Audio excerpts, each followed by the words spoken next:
What's going on, everybody? Welcome into episode 80 of the MudWatch Sports Podcast on this Thursday, June 5th, 2025. I'm your host, Zach Malama. Before we get started, please subscribe below. Follow all of my social accounts. Let's start things off in the NBA, as it's been a crazy 24 hours for the New York Knicks. 3 days after their 125-108 loss to the Indiana Pacers in Game 6 of the Eastern Conference Finals, Leon Rose and company have let go of head coach Tom Thibodeau after 5 seasons. Tibbs led the Knicks to back-to-back 50-win seasons, plus their first Eastern Conference Finals appearance since the year 2000. Just a stunning move overall. Sitting here a couple of days later, it is still a big shock, really, as a Knicks fan, and it comes down to James Dolan and Leon Rose with the decision. I think Leon Rose overall made the decision. It was his call in the end. I do think James Dolan got in his ear, though, and we have seen that from the Knicks owner in the past. He has gotten in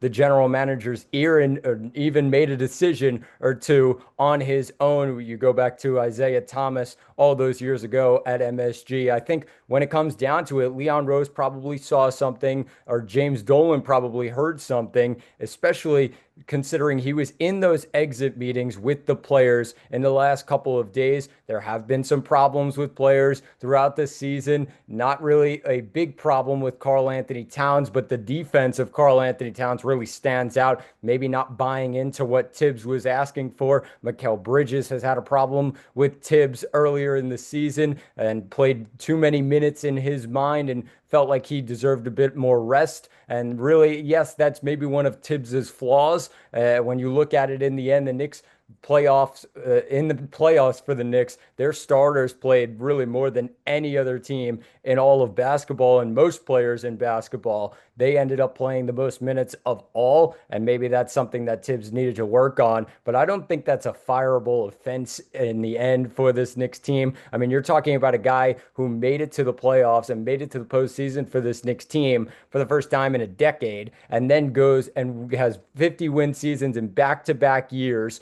and then you really make it to the conference finals for the first time in 25 years. That's a guy that you want to keep. And really, I understand when the Knicks say they want to win a championship in the end.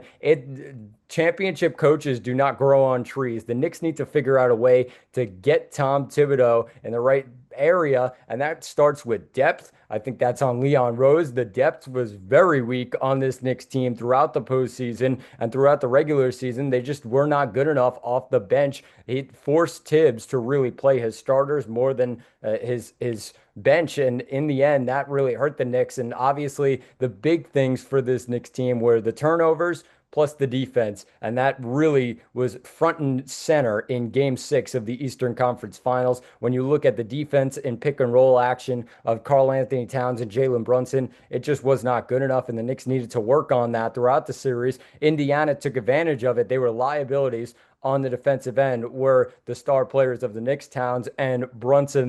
Then the turnovers, 18 of them in Game 6, just not good enough at handling the ball. And Indiana, a team that gets out in transition, they had plenty of points off turnovers, plenty of fast break points, and that was the difference in the game, front and center for this Knicks team. So the question now, who is replacing Tom Thibodeau? There's a lot of names out there, Johnny Bryant being one of them. He was on Tom Thibodeau's staff as an assistant coach, ended up moving on to Cleveland after this past season, and he's still an available name that a lot of noise is coming out about. My one problem with Johnny Bryant is you let Tom Thibodeau stay and you offered him that contract extension that he accepted for $30 million a year for the next couple of years when Johnny Bryant was on his staff just a year ago. If you thought Tom Thibodeau wasn't the right guy, then you should have switched then. You wouldn't have to owe Tom Thibodeau $30 million a year for the next couple of years. James Dolan probably said, yeah, no problem, I'll end up paying it. It's not a problem. And Leon Rose said, well, if that's the case, then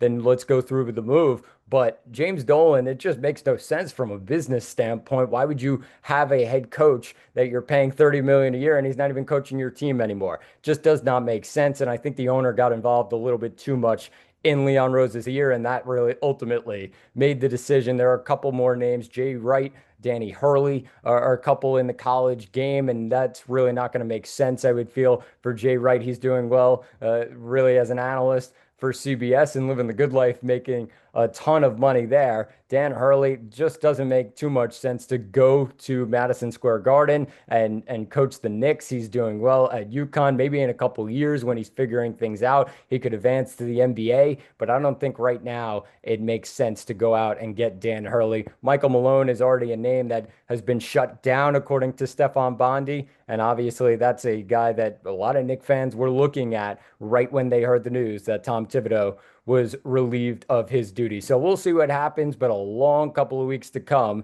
And the Knicks now have a ton of pressure on them to get the next head coach. And if that next head coach does not go to the NBA Finals next year, this next season, it is a failure right away. A second round exit is not good enough. A conference finals appearance, probably not good enough either. They made this move and got rid of Tom Thibodeau to ultimately win an NBA championship or make it to the NBA finals. And if they don't do that, then this is already a bad move. And I think it's going to end up that way. We'll see what happens in this Eastern Conference. That is definitely a little bit scattered and a lot of injuries to star players, with Jason Tatum being out for the Celtics. And obviously, you got some other teams that are dealing with injuries. Damian Lillard with Milwaukee. They may trade Giannis Antetokounmpo. So we'll end up seeing who's going to be the Knicks' biggest competitor. Probably going to be Cleveland again, and probably going to be Indiana. How can they get past them?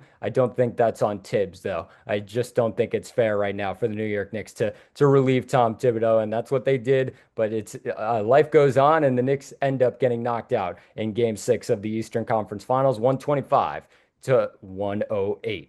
Let's shift things to baseball, as both New York teams were in action this week. And let's start things off with the New York Yankees, as they have won one game in their series and lost one in their series against the Cleveland Guardians. Both games taking place at Yankee Stadium. They won 3-2 on Friday behind great pitching once again by Carlos Rodon. He was electric on Tuesday night. And obviously, when you look at Rodon's stuff, 7 innings strong, 5 hits allowed, 1 earned run, 8 strikeouts, and a walk. I think that's a really great stat line once again by Carlos Rodon. He's gone 7 innings and he has only allowed 1 run. It's always come down to a couple of pitches here and there for Rodon that he really struggled with. And the 1 run ended up coming in the 7th inning with David Fry hitting a single to right, and Ramirez ended up coming in to score. And then the Yankees really helped Rodon out in the bottom of that 7th inning with Jazz Chisholm and Anthony Volpe going back to back. So a good win for the Yankees and a good job by Carlos Rodon once again.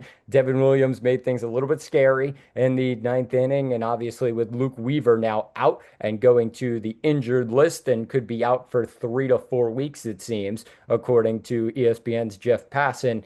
That's a real test now for Devin Williams to go back into that closer role where he struggled earlier in the season. Pressure's on. Can he step up? And obviously, the Yankees are going to need it in this stretch without Weaver, who's been lights out so far this season. But then they lose 4-0 on Wednesday, and just a bad day overall for the offense. Luis Ortiz was on the mound for Cleveland and really has not had that great of a season, but the Yankees made him look like a Cy Young. He went 5 2/3, 3 hits allowed, no earned runs, with 7 strikeouts.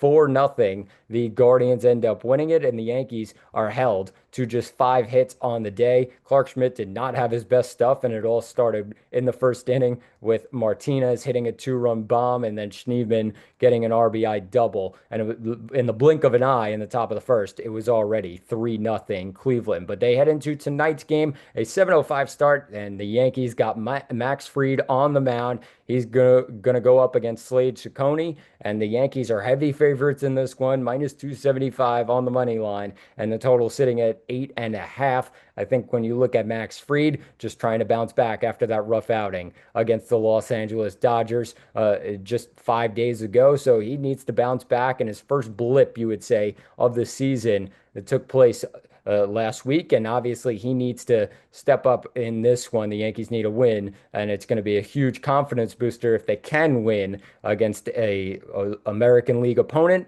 and a team that they saw in the American League Championship Series a season ago. So we'll see what happens, but make sure you tune in tonight, 7:05 start. Fried and Ciccone on the mound for Cleveland and New York. Let's shift things to the other side of New York and out in Los Angeles, where the New York Mets are on a roll. They have won 9 of their last 11, and that includes 4 wins now against the Los Angeles Dodgers, who they met in the NLCS a season ago. I understand the Dodgers pitching staff is kind of going through it right now. Their starters are going through it, especially, and a lot of guys on the IL. But even so, the Mets are taking advantage of it, and their pitching staff has been lights out. They've been tremendous in this stretch, and a lot of games holding opponents to 3 or less runs. And with this offense and with the power that comes with this New York Mets offense, they will be fine if their pitching staff continues that game after game after game.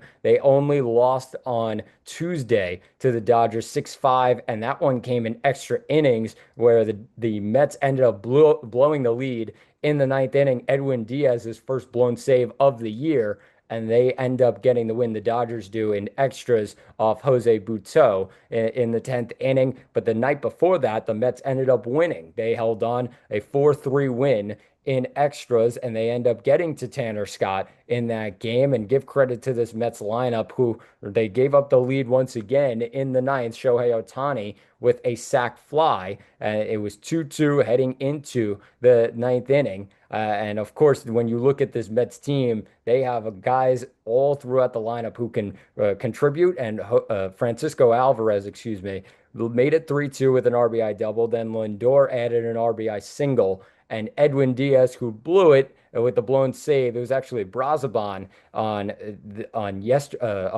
Tuesday, excuse me, who ended up blowing the save. But the Mets are able to win on Monday, and they end up holding on against this tough Dodgers lineup. So give credit to them, and give credit to Jose Butto, who came in once again and closed things out for the New York Mets. And then obviously you look at that other game. I mentioned Brazaban actually blowing the save in the end, and that came down to Max Muncy, who was red hot in that game. 2 homers, one a 2-run shot in the first, and then another solo shot in the ninth to tie things up. Freddie Freeman doubles and gets an RBI on it in the 10th, and that closed things out for a 6-5 Dodger win. And then lastly, they head into yesterday's game, and Griffin Canning had the pressure on him, had not pitched well in his other start at Dodger Stadium, got roughed up, and he was amazing yesterday. Goes 6 innings strong, 3 hits allowed, no earned runs, 7 strikeouts, and a walk.